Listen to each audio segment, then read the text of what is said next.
ഇപ്പോ 2000 രൂപ എടുക്കാനില്ല. പിന്നെ എന്താ ഉണ്ട്? നുള്ളിപ്പെറുക്കി അവർ 500 രൂപ കാണും. എന്റെ പട്ടിക്ക് വേണം. മര്യാദക്ക് 2000 രൂപ എന്റെ കയ്യിൽ എണ്ണി തന്നില്ലെങ്കിൽ അതിന്റെ പ്രത്യാഘാതകം.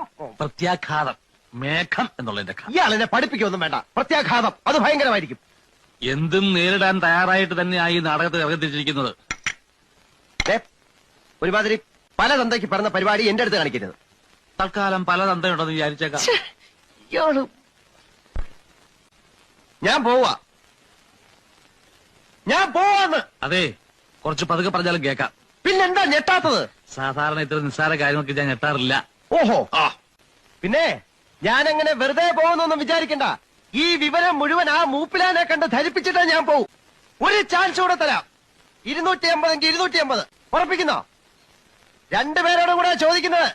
എടോ, തനിക്ക് നാണമില്ലേണോ? ഇല്ല. ആ